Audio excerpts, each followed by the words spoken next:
Magandang araw sa iyo, aking minamahal na kapatid, kaibigan, at kapwa mananampalataya. Nararamdaman mo ba ngayon ang bigat ng mundo sa iyong mga balikat? Mayroon ka bang buhol sa iyong puso, sa iyong isipan, sa iyong pamilya, o sa iyong buhay na tila walang kalagan? Kung nararamdaman mo iyan, kung mayroong isang bahagi ng iyong pagkatao na naghahanap ng kasagutan, ng kapayapaan, ng kaliwanagan sa gitna ng kadiliman, kung mayroong isang bagay na bumabagabag sa iyong kaluluwa at hinahanap mo ang lunas, ikaw ay nasa tamang lugar sa tamang oras. At hindi ito nagkataon lamang. Ang iyong intuwisyon ang nagdala sa iyo rito. Ito ang iyong senyales. Alam ko ang pakiramdam ng pagiging nakatali, ng pagiging nakakulong sa isang sitwasyon na parang walang katapusan. Ang pakiramdam na kahit anong gawin mo, tila hindi mo makita ang labasan. Ang mga buhol na ito ay maaaring pinansyal, relasyon sa pamilya, problema sa trabaho, kalusugan, o maging mga panloob na buhol tulad ng pagdududa sa sarili, kawalan ng pag-asa, o nakaraan na hindi mo makalimutan. Nakita ko na ito sa napakaraming tao, at marahil nakikita mo rin ito sa sarili mo ngayon. Gusto kong malaman mo na hindi ka nag-iisa. Ang bawat isa sa atin ay may kanya-kanyang krus, kanya-kanyang buhol. Ngunit ngayon, ibubunyag ko sa iyo ang isang makapangyarihang paraan na libo-libo na ang natulungan, isang paraan na magbibigay sa iyo ng kapangyarihan upang harapin at kalagin ang mga buhol na ito, sa tulong ng isang ina na walang sawang nagmamahal sa atin. Sa mga susunod na sandali, ibabahagi ko sa iyo ang isang lihim na pananalangin, isang 9 na araw na paglalakbay sa pananampalataya na magpapabago sa iyong pananaw at, mas mahalaga, sa iyong realidad. Ito ang pananalangin sa Birheng Tagapagkalag ng mga buhol, o Our Lady on Door of Knots. Mayroong isang natatanging kwento sa likod ng debosyon na ito na magbibigay inspirasyon sa iyo, isang kwento ng pag-asa na magpapaliwanag kung bakit maraming naniniwala na sasagot siya sa lahat ng iyong panalangin.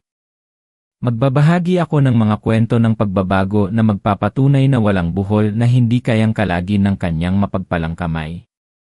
Kaya kung handa ka nang magpaalam sa pagkabagabag at yakapin ang kapayapaan, kung handa ka nang kalagin ang mga buhol sa iyong buhay at maranasan ang kalayaan, kung nararamdaman mo na ito ang mensahe para sa iyo, sumama ka sa akin sa paglalakbay na ito ng pananampalataya.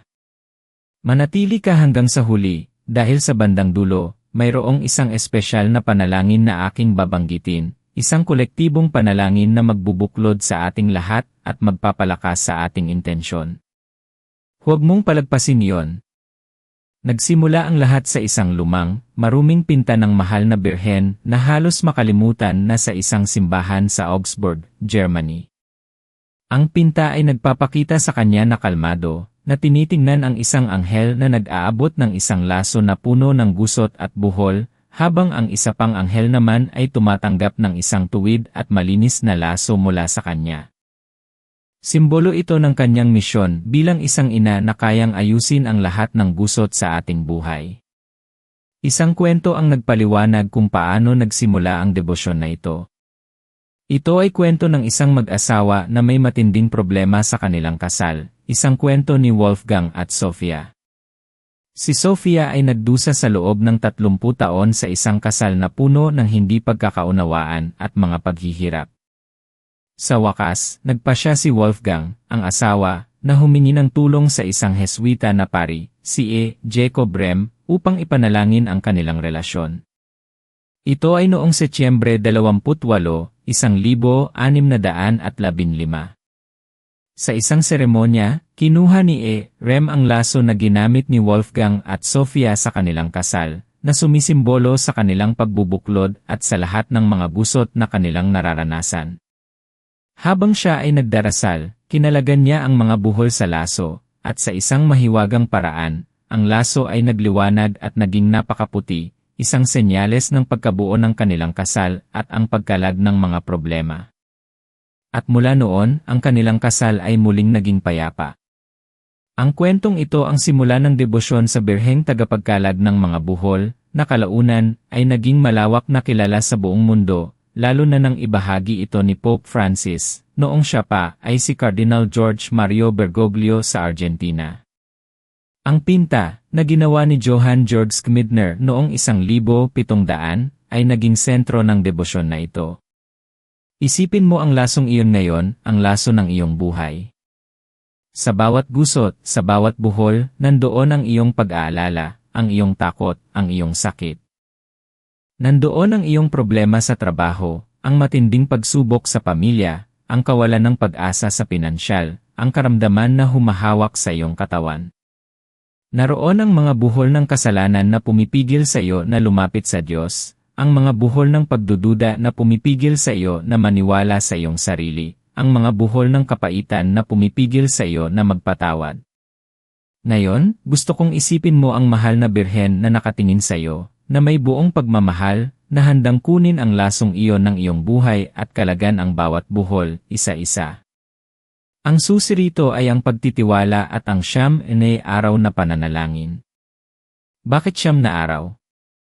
Ang novena ay isang sinaunang tradisyon sa ating pananampalataya, na hango sa siyam na araw na pananalangin ng mga apostol sa banal na espiritu bago ang Pentecost. Ito ay isang panahon ng matinding paghahanda, matinding pananampalataya at pag-asa. Ito ay nagsasabi sa Diyos na seryoso ka sa iyong kahilingan, na handa kang maglaan ng oras, ng lakas, ng puso upang manalangin. Ito ay isang gesto ng pagtalima at pagtitiwala. Pero bago tayo magpatuloy, gusto ko munang kilalanin ang bigat ng iyong dinadala. Hindi madali ang buhay. May mga araw na tila ang langit ay bumabagsak sa atin, at ang lupa ay lumalamon sa ating mga paa. Marahil ay sinusubukan mong maging malakas para sa iba, ngunit sa loob mo, pakiramdam mo ay nadudurog ka na. Naaalala ko si Aling Melly, isang balo na mag-isang nagtaguyod sa kanyang mga anak. Nabalitaan niya na may malalang sakit ang isa niyang anak, at kinailangan nilang maghanap ng malaking halaga para sa operasyon. Sa sobrang hirap, naisip na niyang sumuko. Sinubukan na niya ang lahat ng paraan, ngunit tila sarado ang lahat ng pinto. Ang buhol sa kanyang buhay ay tila napakahigpit, na parang hindi na kayang kalagan. Ito ang klaseng sitwasyon kung saan ang pananampalataya ay tila nasusubok sa pinakamatinding paraan. Pero mayroong isang mahalagang bagay na naunawaan ni Aling Melly. Naintindihan niya na hindi sapat ang basta paghingi lamang. Kailangan din ang pagtitiwala at ang pagbigay ng kanyang buong puso. Ito ang ginawa niya nang ipinalangin niya sa mahal na birhen ang sitwasyon ng kanyang anak. Kaya nga, ang paglalakbay na ito ng siyam na araw ay hindi lamang tungkol sa pagsasabi ng mga salita. Ito ay tungkol sa isang pagbabago ng puso, isang pagbabago ng pananaw, at isang pagpapanumbalik ng pag-asa. Ang bawat buhol sa iyong buhay ay mayroong dahilan, mayroong aral. Minsan, ang mga buhol na ito ang nagtutulak sa atin upang lumapit sa Diyos, upang tuklasin ang ating panloob na lakas, at upang pahalagahan ang mga simpleng bagay sa buhay. Ang bawat buhol ay isang pagkakataon upang lumago. At ang mahal na birhen, bilang ating mapagmahal na ina, ay naririto upang tulungan tayong makita ang mga aral na ito, at upang gabayan tayo sa proseso ng pagkalag ng mga ito. Marahil ay mayroon ka ring buhol sa iyong sarili, mga buhol ng takot na pumipigil sa iyo na abutin ang iyong mga pangarap. O mga buhol ng pagdududa na nagsasabi sa iyo na hindi ka sapat, na hindi ka karapat-dapat. Ang mga buhol na ito ay maaaring mas mahirap kalagan kaysa sa panlabas na problema, dahil nakabaon ito sa kaibuturan ng iyong pagkatao. Ngunit tandaan mo, ikaw ay nilikha sa imahe ng Diyos, mayroon kang dignidad, mayroon kang kakayahan, at mayroon kang pangarap na naghihintay na matupad. Hindi ka basta-basta. Ikaw ay espesyal. Iyan ang unang kailangan mong paniwalaan. Ngayon, bakit napakabisa ng debosyon na ito? Ito ay dahil ang mahal na birhen ay hindi lamang basta isang ordinaryong ina. Siya ang inang ginawa ng Diyos na perpekto, na walang bahid ng kasalanan.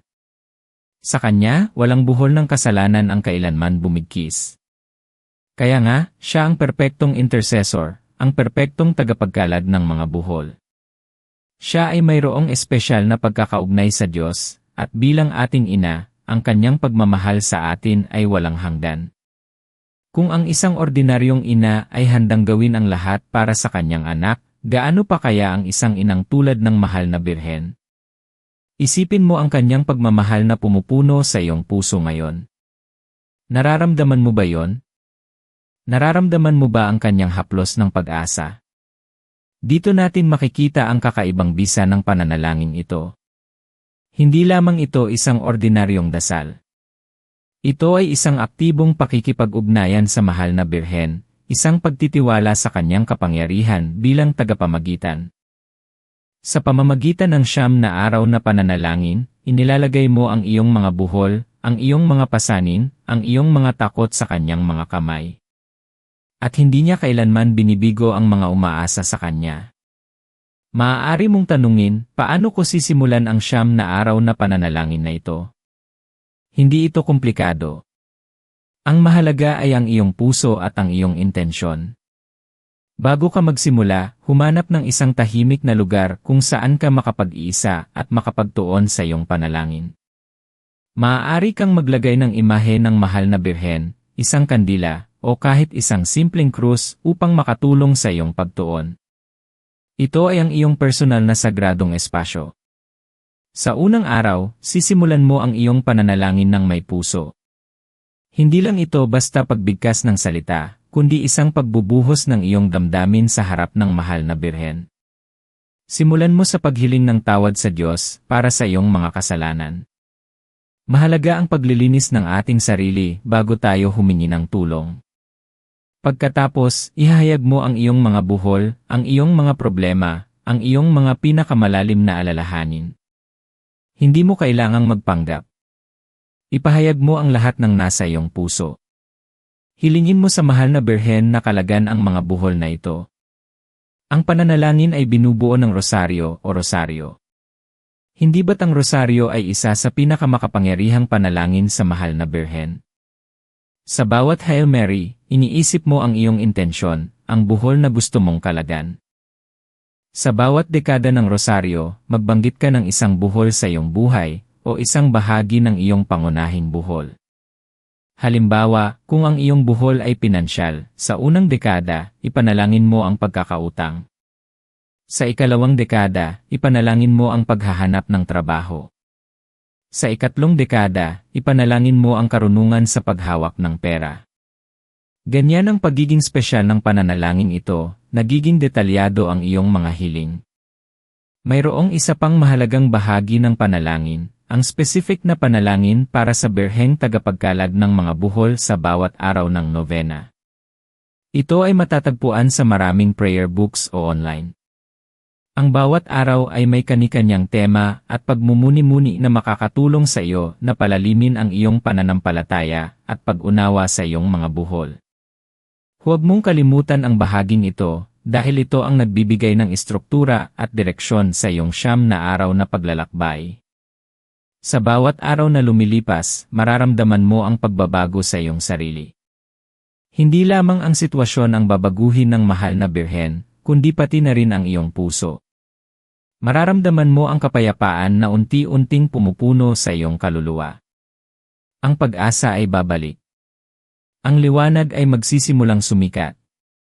Ito ang mga unang senyales na gumagalaw na ang mahal na birhen, na naririnig niya ang iyong mga panalangin.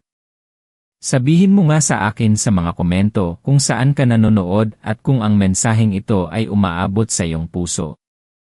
Malaking tulong ito sa akin upang mas maunawaan ang ating pamilya dito at makagawa pa ng mas marami pang nakakapagpabagong nilalaman. Ngayon, marami ang nagtatanong, paano kung hindi agad matanggal ang buhol? Paano kung hindi agad masagot ang panalangin ko? Ito ay isang normal na tanong, at mayroon akong gustong ipaunawa sa iyo. Ang pananampalataya ay hindi isang magic button. Hindi ito agad-agarang solusyon sa lahat ng problema. Ito ay isang proseso ng pagtitiwala, ng paghihintay, at ng pag-unawa sa kalooban ng Diyos. Minsan, ang sagot ay hindi ang inaasahan natin, kundi ang mas nakakabuti para sa atin. Minsan, ang sagot ay isang pagbabago sa ating puso, sa ating pananaw, sa ating lakas. Naaalala ko ang kwento ni A. Cruz, isang negosyante na halos malugi ang kumpanya. Ipinanalangin niya sa mahal na birhen na iligtas ang kanyang negosyo, nakalagan ang buhol ng kanyang pinansyal na pagkalugi. Ginawa niya ang nobena ng buong puso. Ngunit sa halip na bumalik sa dati ang kanyang negosyo, may isang bagong oportunidad ang nagbukas para sa kanya, isang oportunidad na hindi niya kailanman inisip. Kinailangan niyang isara ang lumang negosyo, ngunit sa paggawa nito, nakahanap siya ng mas malaking tagumpay at kapayapaan sa bagong venture. Ang buhol ay nakalagan, ngunit sa paraang hindi niya inaasahan. Ito ang isa sa mga malalim na aral ng pananalangin sa birheng tagapagkalag ng mga buhol. Minsan, ang Diyos ay may mas magandang plano para sa atin, isang planong hindi natin kayang unawain sa ating limitadong pananaw. Minsan, ang mga buhol ay kinakalagan, ngunit sa isang paraan na nagbubukas ng daan para sa mas malaking pagpapala. Ang mahalaga ay ang iyong pagtitiwala, ang iyong pananampalataya, at ang iyong pagiging bukas sa kung anuman ang kalooban ng Diyos.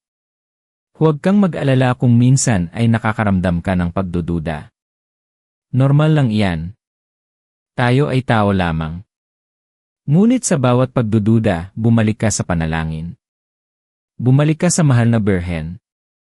Hilingin mo sa Kanya na palakasin ang iyong pananampalataya, na tanggalin ang mga buhol ng pagdududa sa iyong puso.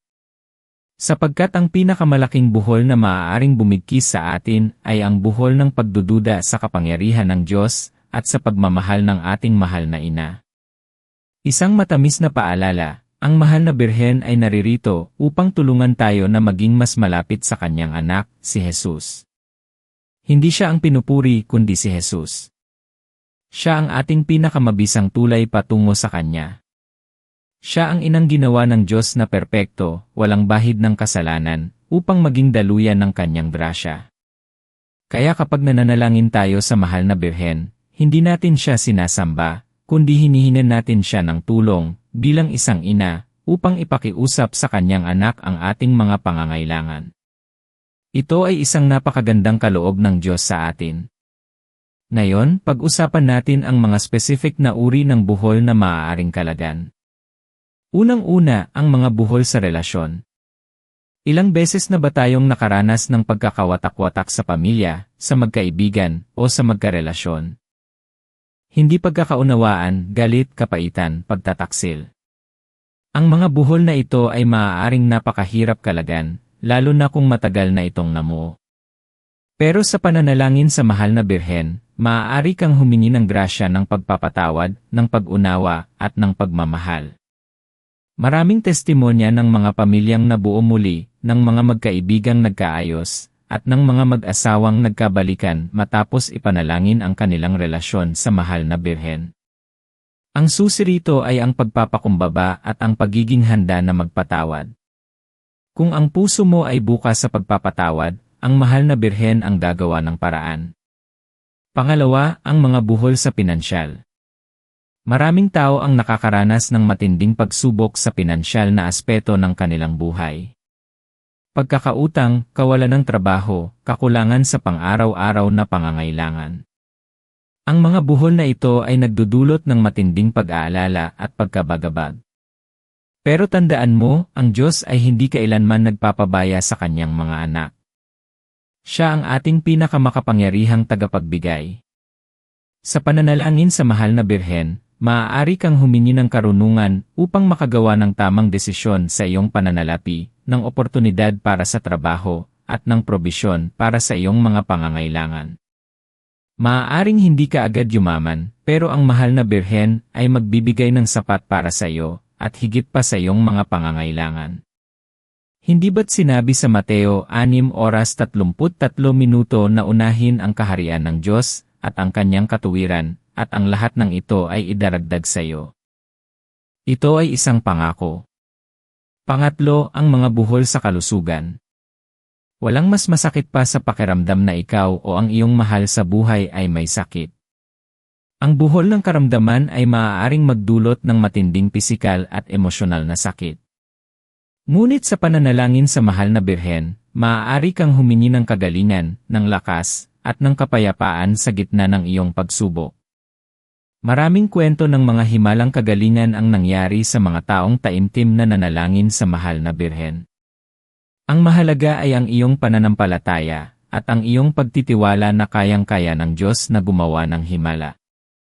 At kahit hindi man agad dumating ang kagalingan, ang mahal na birhen ay magbibigay ng kapayapaan at lakas upang harapin ang iyong pinagdadaanan. Pang-apat, ang mga buhol sa espiritualidad.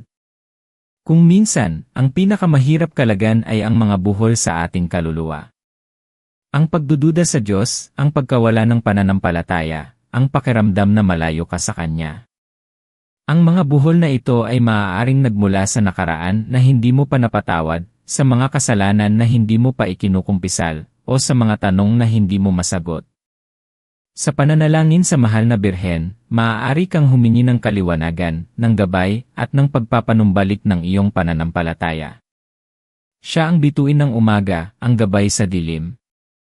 Siya ang magtuturo sa iyo pabalik sa landas ng Diyos. Ito ang dahilan kung bakit ang mahal na birhen ang birheng tagapagkalad ng mga buhol. Siya ay hindi lamang isang inang nagmamahal, kundi isang inang may kapangyarihang magbigay ng solusyon sa lahat ng ating problema. Siya ang ating tagapamagitan, ang ating tagapagtanggol, ang ating gabay. Siya ang ating pag-asa sa gitna ng ating mga pagsubok. At mayroon akong isang kwento na lubos na nagpapatunay sa kanyang kapangyarihan. Naaalala ko si Ana, isang nay na matagal nang naghihirap sa ibang bansa. Bukod sa pangungulila sa pamilya, matindi rin ang kanyang pinagdadaanan sa kanyang amo. Madalas siyang inaabuso, pinaghihirapan, at hindi binibigyan ng sapat na sahod. Ang buhol sa kanyang buhay ay napakahigpit, na parang wala na siyang kawala. Naisipan na niyang magpakamatay dahil sa matinding kalungkutan at kawalan ng pag-asa. Isang araw, nakita niya ang isang maliit na rosaryo na ibinigay ng kanyang ina bago siya umalis. Sa desperasyon, hinawakan niya ito at nagsimulang manalangin sa mahal na birhen tagapagkalag ng mga buhol na ituturo ko sa iyo. Sa loob ng 9 na araw, gabi-gabi, bago matulog, taimtim siyang nanalangin, ipinapaubaya ang lahat ng kanyang problema sa mahal na birhen. Hiningi niya na kalagan ang buhol ng kanyang kalungkutan, ang buhol ng kanyang pangungulila, ang buhol ng pang-aabuso, at ang buhol ng kanyang kawalan ng pag-asa. Sa ika-7 araw ng kanyang nobena, may isang pangyayari na nagpabago sa lahat. Hindi niya inaasahan, ngunit habang siya ay naglilinis, may nakita siyang isang telepono na nakalimutan ng kanyang amo. Dahil sa takot, iniwan niya ito. Kinabukasan, isang ahente ang dumating sa kanilang bahay. Nalaman niyang ang ahente pala ay dating katrabaho ng kanyang amo. Nagkaroon sila ng pagkakataong mag-usap, at sa hindi inaasahang pangyayari, nakwento ni Ana ang kanyang pinagdadaanan. Ang ahente pala ay mayroong kakilala sa isang organisasyon na tumutulong sa mga bay. Agad niyang ipinakiusap ang sitwasyon ni Ana. Sa loob lamang ng ilang araw, sa tulong ng organisasyon at ng ahente, nakalabas si Ana sa kanyang masamang sitwasyon. Nakahanap siya ng bagong amo na mabait, at nakauwi pa siya sandali sa Pilipinas para makapiling ang kanyang pamilya. Hindi ba't kamangha-mangha ang ginawa ng mahal na birhen? Isang teleponong nakalimutan, isang ahente na hindi niya kakilala, isang serye ng mga pangyayari na tila nagkataon lamang. Ngunit sa pananampalataya, alam natin na walang nagkataon. Lahat ay plano ng Diyos. Ito ang kapangyarihan ng pananalangin sa mahal na birhen. Hindi lamang niya kinakalagan ang mga buhol, kundi binubuksan niya ang mga pinto na tila sarado, at nagbibigay ng solusyon na hindi natin inaasahan. Iyan ang dahilan kung bakit napakaraming tao ang nagpapatunay sa bisa ng debosyon na ito. Kaya, ang huling bahagi ng ating paglalakbay ngayon ay ang pag-unawa sa iyong papel sa prosesong ito. Hindi lang ito tungkol sa pagdarasal, kundi sa pagsasabuhay ng pananampalataya. Una, pagtitiwala. Maniwala ka na kayang-kaya ng mahal na birhen na kalagan ang iyong mga buhol. Huwag magduda. Pangalawa, pagtitiis. Minsan, hindi agad darating ang sagot. Minsan, kakailanganin mong maghintay. Pero sa paghihintay na yon, lalakas ang iyong pananampalataya. Pangatlo, pagiging bukas. Maging bukas sa mga solusyon na hindi mo inaasahan. Maging bukas sa mga pagbabago sa iyong buhay na maaaring hindi mo pinlano. Ang Diyos ay may mas magandang plano kaysa sa atin. Pang-apat, paggawa. Habang nananalangin ka, gawin mo rin ang iyong bahagi. Kung nagdarasal ka para sa trabaho, mag-apply ka. Kung nagdarasal ka para sa relasyon, gumawa ka ng hakbang para makipag-ayos. Ang pananampalataya na walang gawa ay patay. Panglima, pasasalamat. Sa bawat maliit na pagbabago, sa bawat senyales, magpasalamat ka sa Diyos at sa mahal na Birhen. Ang pasasalamat ay nagbubukas ng mas maraming pagpapala. Ang iyong buhay ay isang regalong mula sa Diyos. Ang iyong pagkatao ay espesyal. Ang iyong mga pangarap ay mahalaga. Huwag mong hayaang ang mga buhol ng buhay ang magpatigil sa iyo. Mayroon kang kapangyarihan sa loob mo, at mayroon kang isang mapagmahal na ina sa kalangitan na handang tulungan ka. Ang iyong potensyal ay napakalaki, mas malaki kaysa sa iyong naiisip. Ikaw ay nilikha para sa isang bagay na ekstraordinaryo. Ang iyong kwento ay hindi nagtatapos dito. Ang pinakamaganda sa iyo ay darating pa. Mayroon kang lahat ng kailangan mo sa loob mo. Ngayon, gusto kong tapusin natin ang mensaheng ito sa isang espesyal na panalangin, isang panalangin na aking babanggitin ng buong puso, na magbubuklod sa ating lahat bilang isang pamilya ng pananampalataya. Handa ka na ba? Ihanda mo ang iyong puso. Pakinggan mo ito ng may buong pagtitiwala at pananampalataya. O mahal na Birhen, Birheng tagapagkalag ng mga buhol, sa iyong mapagpalang kamay, inilalahad namin ang lahat ng buhol sa aming buhay. O inang may buong pagmamahal, iyong nakikita ang aming mga paghihirap, ang aming mga pasanin, ang aming mga alalahanin. Iyong nakikita ang buhol ng aming pinansyal na sitwasyon, ang pagkakautang na bumibigki sa amin, ang kawalan ng katiyakan sa aming mga pinagkukunan ng kabuhayan. Hinihiling namin, o mahal na ina, na iyong kalagan ang mga buhol na ito, at gabayan kami sa kasaganaan, sa paglago, at sa kapayapaan sa aming pananalapi. Bigyan mo po kami ng karunungan upang makagawa ng tamang desisyon. Inilalahad din namin sa iyo ang buhol ng aming mga relasyon. Ang hindi pagkakaunawaan sa pamilya, ang sugat ng nakaraan na hindi pa naghihilom, ang pagkakawatak-watak na nagdudulot ng sakit sa aming puso. Hinihiling namin, o ina, na iyong kalagan ang mga buhol na ito, at ibalik ang pagmamahalan, ang pagpapatawad, at ang kapayapaan sa aming mga pamilya, sa aming mga kaibigan, sa aming mga kasamahan. Tulungan mo po kaming magmahal gaya ng pagmamahal mo sa amin. Naririto rin ang buhol ng aming kalusugan, ang karamdaman na nagpapahina sa aming katawan, ang sakit na nagdudulot ng kalungkutan sa aming kaluluwa. Hinihiling namin, o inang tagapagpagaling, na iyong kalagan ang mga buhol na ito, at ipagkaloob sa amin ang kagalingan, ang lakas, at ang kapayapaan sa aming mga katawan. Pagalingin mo po kami ayon sa iyong kalooban. At higit sa lahat, o mahal na ina, iyong kalagan ang mga buhol sa aming espiritualidad. Ang pagdududa, ang kawalan ng pag-asa, ang takot, ang kapaitan, ang mga kasalanan na nagpapalayo sa amin sa Diyos.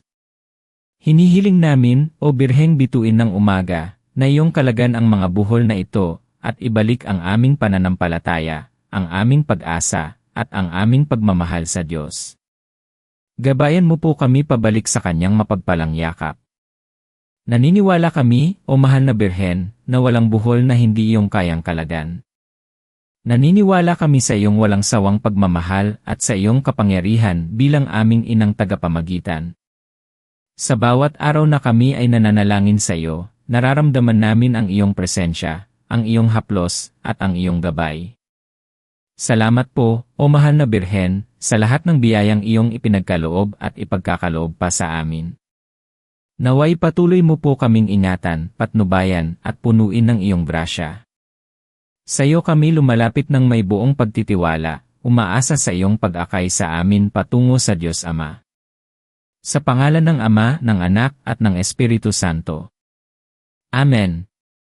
Kung naramdaman mo ang bisa ng mensaheng ito, Huwag mong kalimutang mag-subscribe sa channel na ito at pindutin ang notification bell para lagi kang updated sa ating mga susunod na mensahe ng pag-asa at pagbabago.